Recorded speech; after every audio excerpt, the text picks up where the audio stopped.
We're talking about music. We're making it easy. This is music made easy. Hello, my name is Ryan Kazda. And my name is Atharva Iyer. And this is Music Made Easy. What are we talking about today, Atharva? So today's episode is going to be about tempo markings. Tempo markings. So when we talk about tempo in terms of music, simplest way to think of it is that we're talking about the speed of the piece. We're talking about the pace at which the music is being played. You'll notice different music is played at different tempos. There's fast music, there's slow music, and there's everything in between. Exactly, and these different energies kind of bring that different feel to the piece. They're kind of like dynamics and how they shape the type of note and the tone you get from each note. The type of rhythm that's shaped is from these tempo markings. And how do we kind of gauge these tempo markings? We use a musical term called beats per minute. So its short form is BPM. And an easy way to think about this is a clock that ticks at 60 beats per minute. Both visibly and audibly, because you think about it, there's 60 seconds, and each time it ticks is one beat, and so that gives us the 60 beats per minute. But we don't use a clock to play when we're playing to kind of keep tempo. What instrument do we use for that? We actually use what's called a metronome. So a metronome you can use to get different BPMs and play with that metronome. It's just a little kind of click box. Or lots of times you'll see it on apps on your phone. You can download a metronome app to help keep time during your practice. And it's a great kind of rehearsal technique to use. And it also ensures that you're holding or playing the full value of notes throughout your piece and that you're not rushing or dragging the piece. And speaking of rushing and dragging, we just want to give a quick disclaimer. Tempo markings are very nebulous. When we're about to talk about, although we have a certain range that we are using, this range is very varied. It's kind of how dynamics are and articulation. It's kind of based on the context and the situation they come up in. Yeah, the big thing to take away almost from this whole series is that music depends heavily on context and kind of the different musical situations you're playing in. Mm-hmm. So the first tempo marking, for example, is what's called Largo. It's around 40 to 60 BPM, and it's very kind of slow, broad, and just kind of moving at a not so fast pace. And something to note about these words that we're using, rather than thinking of them in metronomical sense, like 40 to 60, they're kind of used, these definitions that we're using kind of affect the way the piece is played.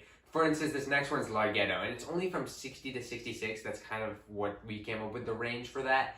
And it's slowish, but it's not as slow as Largo. So when we say Largo, we want it to move just a little more than Largo is what we're trying to say. Yes, exactly. And these depend on maybe personal preferences when you're working with an ensemble. Depends on a lot of different things. So these are just very kind of broad numbers. The next one is Adagio. Again, kind of 66 to 76, around there. Could be faster, could be slower. But you see, we're just kind of moving up. We start at the kind of slow end. This is still slow, but it's a little faster.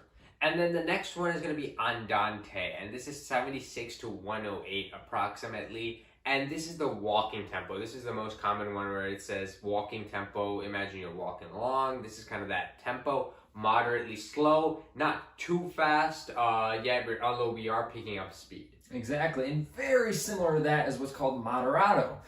It's kind of a medium tempo, right? Kind of moderate. It's a nice, reasonable tempo, as Atharva kind of mentioned, not too fast, not too slow. It should be feeling very comfortable. Exactly, but now we're picking up the speed to a point where it's getting to the faster tempos, and we're at Allegro, and Allegro is 120 to 168. It's usually associated with this lively, cheerful, quicker, brisk kind of tempo, upbeat, if you will. And this helps, move the music. These are faster pieces, and that's what Allegro is. Yeah, and then we're getting into even faster tempos here with Presto. Presto can be around 168 to 200. It's this kind of a rapid, quick tempo, moving at a very faster piece. And then Prestissimo is like the fastest upbeat type music. It's 200 to upwards. We said 208, but this can go up until 230, 240. It can go as fast as you'd like. And if you want to think of this in terms of how we did the dynamics, this is kind of the same scale where we have Largo at 1, Larghetto at 2, Adagio at 3, Andante at 4, Moderato 5, Allegro 6, Presto 7, and the Prestissimo 8. Kind of how we went up the scale for dynamics. this is the same way that we have for tempo markings. And exactly. So these are what's called tempo markings. You'll see these usually at the beginning of the piece, kind of in the top left-hand corner, kind of by the title, by all the kind of details. And these are tempo markings. These will mostly stay the same throughout the piece. They can change, but there's also something that's called tempo alterations. What are those, Atharva? So similarly to how we had moving dynamics, the crescendos and diminuendos, we have tempo alterations that kind of change these fragments in just different tempos, so we're not at the same speed. For example, the one that means speeding up is the accelerando or accelerando, whichever way you'd like to pronounce that. It's the speeding up. And then the slowing down, which is the opposite, is the retardando.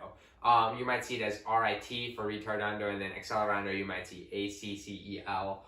And that means accelerando means speed up, retardando means slow down. So with both of these, you recognize that the tempo is changing. So the next tempo alteration is what's called a tempo. This is what brings you back to the original tempo. You will commonly see this after a tempo alteration such as accelerando or retardando. It's then bringing you back to that starting tempo, that original tempo, a tempo. And then the last one is what's called rubato, and it's basically playing almost out of time. It's very free playing. You're not following a strict BPM, a strict kind of metronome. It's more so kind of how you are feeling or interpreting the music and how that should be played.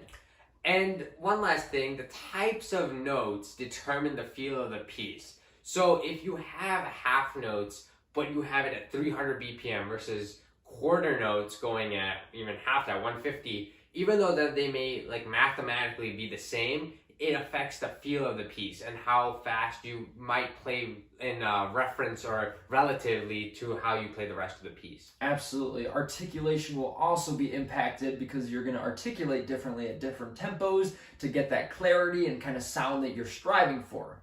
And when you're practicing at different tempos, we recommend you start slow at first with every single piece you play so that you get and ensure that you play through all the articulations, the dynamics, your note accuracy, and the pitch and the tone are all correct before you start to speed it up. And the metronome is a great tool for that. So you might start off at 60 BPM and then move up to 70, 80 as the weeks progress. However, it should be kept in mind that although you may have, very concise and precise articulations, like your staccatos may be a certain way, when you increase the tempo, there's going to be less time in between the notes. You have to keep all that in mind as you progress through the music. Of course. Practice slow so you learn fast. Exactly. That's a great saying. As usual, guys, if you guys have any questions in the comment section, leave them in the comment section below. Thank you guys so much. Like and subscribe as always. Awesome. Hope you learned something today. Have a great day. Bye, guys.